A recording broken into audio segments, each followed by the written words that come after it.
I'm Matthew Kelly. Welcome back to Radical and Relevant, where we're exploring the genius of the gospel. Each day we're looking for a word, a phrase, or an idea to anchor our days.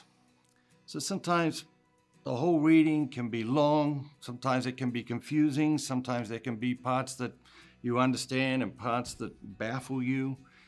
Don't worry about the parts that baffle you. Just look for a word or a phrase or an idea. We're just looking for the word to feed you today. We're not looking to do a deep analysis of this one gospel. We're just allowing the gospel to give us our daily bread, to feed us today. Today's gospel comes from Gospel of John, chapter 2, verses 13 through 22. The Passover of the Jews was at hand, and Jesus went up to Jerusalem. In the temple, he found those who were selling oxen and sheep and pigeons and the money changers at their business.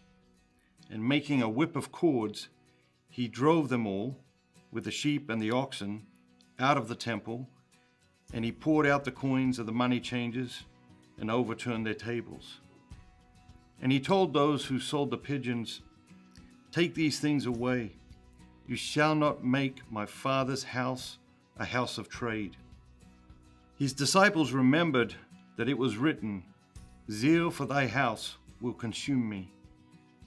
The Jews then said to him, "What sign have you to show us for doing this?" And Jesus answered them, "Destroy this temple, and in 3 days I will raise it up." The Jews then said, "It has taken 46 years to build this temple, and will you raise it up in 3 days?" But he spoke of the temple of his body. When therefore he was raised from the dead, his disciples remembered that he had said this, and they believed the scripture and the word which Jesus had spoken. So we've got this Monday in Holy Week. Jesus goes to Jerusalem. He goes to Jerusalem every day this week. And he gets to the temple.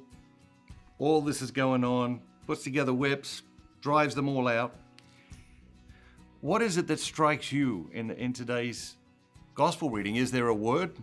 Is there a phrase? Is there an idea?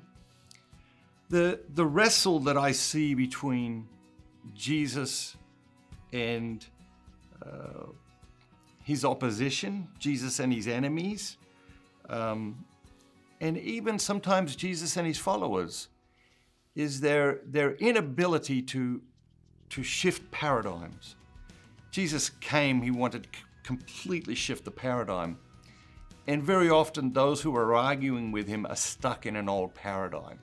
And so what strikes me today is, Jesus says, "Destroy the temple, in 3 days I will raise it up." And of course, the end of this week, that happens. But the Jews are stuck in this old paradigm. They're stuck in this literal paradigm, and they're stuck in man's ways.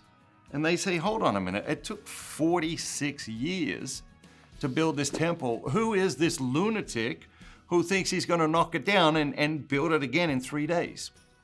And so here we see the paradigm conflict between the ways of God and the ways of man. Jesus keeps proclaiming the ways of God, and those who are pushing back against him, even sometimes his believers, saying, "Oh, hold on, Jesus, we don't understand that. Explain that to us," because they're coming from the paradigm of man's ways. And Jesus keeps coming back. God's ways are very, very different to man's ways. And so that's what strikes me today. And the question I would ask you is, what challenge do you have going on in your life right now? And in what ways are you applying the paradigm of man's ways? I got to get this done. I got to come up with a solution. I got to come up with a plan. And in what ways are you allowing God's paradigm of God's ways to illuminate a path forward for you in whatever the challenge is that you're facing? Have an amazing day. God bless you. And remember, don't just be yourself. Be the very best version of yourself, all that God created you to be.